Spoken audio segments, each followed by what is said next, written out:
Matrimonial case में मेरा जो मानना है उसमें आपको एडवोकेट जो करना चाहिए वो एक ऐसे एडवोकेट को हायर करना चाहिए जो कि क्रॉस में बहुत अच्छे हों। मेरा कहने का मतलब ये है कि आजकल जो केस है ना, बहुत सारे फेक केसेस फाइल हो रहे हैं। फेक केसेस वैसे देखा जाए, मैं यहाँ स्पेसिफिकली मैट्रिमोनियल केस की बात कर रही हूँ। उसमें क्या है कि मैं सब केसेस को ये नहीं बोलती, क्योंकि एक्चुअल विक्टिम है तो वो तो काफ़ी बार कोर्ट तक पहुंच ही नहीं पाता है। लेकिन बहुत सारे ऐसे फेक केसेस आ रहे हैं जिनमें हस्बैंड सफ़र कर रहे हैं। और हस्बैंड सफ़र करने का मतलब ये है, एलिगेशन लगा दो, बिना किसी सबूत के लगा दो, बिना किसी फैक्ट के लगा दो, बिना किसी इंसिडेंट की रिपोर्ट के लगा दो। आप लेडी हैं तो इसलिए है कि मोस्ट ऑफ द चांसेस ये हैं लेडी के फेवर में होने की वजह से लो आपके फेवर में, मेन टू से लेडी के फेवर में हो जाएगा। तो हस्बैंड को एक तरीके से वहाँ पर कहीं ना कहीं बहुत सारे हस्बैंड्स होते हैं जो ऑलरेडी वहाँ पर है, जो अपनी हार मान चुके होते हैं। तो बेसिकली ये जो मैं जजमेंट है आपके सामने अभी डिस्कस करूँगी ना, थोड़ा सा ही ब्रीफ उसका मतलब कि ब्रीफली हम उसको थोड़ा सा शेयर करेंगे आपके साथ कि आपको कुछ समझ आ पाए। इस जजमेंट के थ्रू मैं आपको एक्चुअल में कहना क्या चाहती हूँ, कंक्लूजन तो मैं आपको उसका बता दूँगी, लेकिन कहना क्या चाहती हूँ उस पर गौर कीजिएगा। ये जो जजमेंट है आपके सामने स्क्रीन पर नाम मेंशन हो रहा होगा, बेसिकली ये मैट्रिमोनियल 498A के रिगार्डिंग एक क्रिमिनल केस है। FIR फाइल हो जाती है, केस चलता है बेसिकली, तो वो कन्विक्ट हो जाता है। हस्बैंड लोअर कोर्ट पे भी, हाई कोर्ट भी उसको अपहेल्ड करके रखता है। फाइनली मैटर ना सुप्रीम कोर्ट पहुंचता है। 498A का मैटर होता है कि क्रुएलिटी के अंडर। तो बेसिकली यहाँ से ध्यान दीजिएगा आप, जहाँ पर आप खुद को अवेयर होने की बहुत ज़रूरत है अगर आप हस्बैंड है, और आपको ऐसे एडवोकेट को हायर करने की ज़रूरत है बेसिकली जो कि क्रॉस में अच्छा हो। क्रॉस में अच्छा होने के रिगार्डिंग मैं आपको क्यों बोल रही हूँ, सबसे पहले अगर हम आपकी बात करते हैं ना, आपको इस केस में जो बेसिकली थोड़ा सा आपको बता देती हूँ क्या हुआ।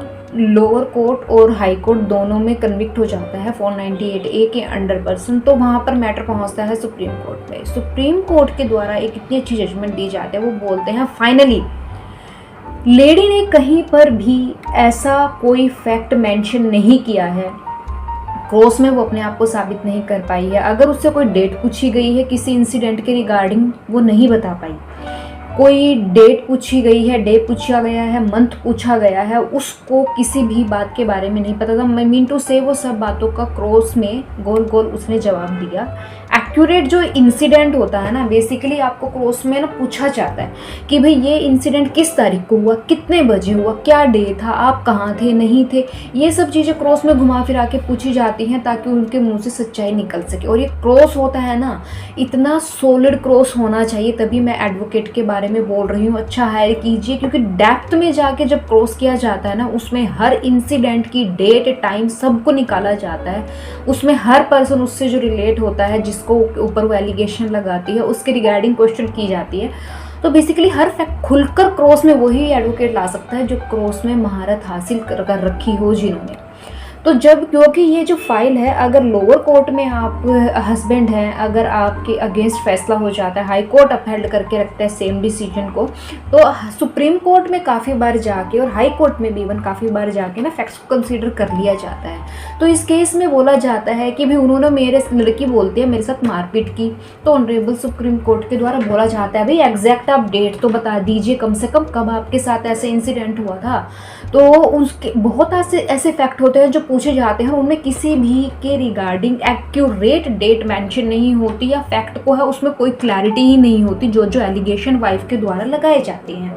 और वहाँ पर फिर उनसे पूछा जाता है मारपीट तो ठीक है आपसे कि क्या आपकी कोई मेडिकल रिपोर्ट है। इवन मेडिकल रिपोर्ट भी मारपीट के रिगार्डिंग उसमें ऐसा कुछ भी सबमिट नहीं होता, कुछ भी डॉक्यूमेंट्री जो इन्फॉर्मेशन है वहाँ पर अवेलेबल एविडेंस मतलब कि सबमिट नहीं करवाया जाता।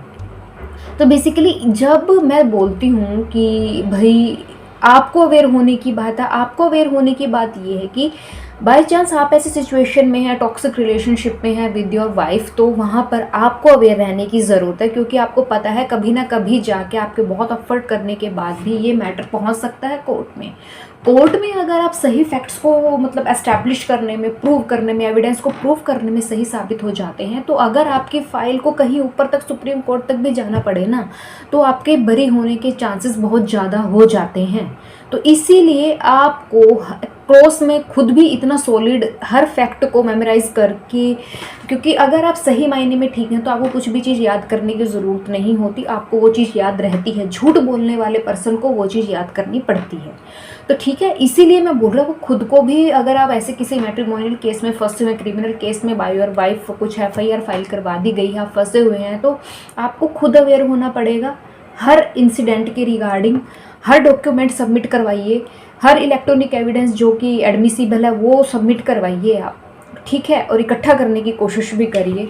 और साथ में आप एक ऐसे एडवोकेट को हायर कीजिए, क्योंकि फाइल स्ट्रॉन्ग होगी ना तो आप किसी भी स्टेज पर जाकर बेसिकली बरी हो सकते हैं। इस केस में यही हुआ था, ऑनरेबल सुप्रीम कोर्ट ने एट लास्ट जाकर 498A से उसको बरी कर दिया था, क्योंकि वह प्रॉपर किसी फैक्ट को प्रूव नहीं कर पाई, ना कोई डेट थी ना कोई रिपोर्ट थी, सिर्फ ओरल एलिगेशन लगाने से है जो 498 इक्वालिटी को साबित नहीं किया जा सकता। तो इसीलिए मैं आपको बोल रही हूँ, मैट्रिमोनियल केस में फंसे हैं, कृपया खुद अवेयर रहिए, अच्छा एडवोकेट हायर कीजिए तो आप केस में जीत सकते हैं।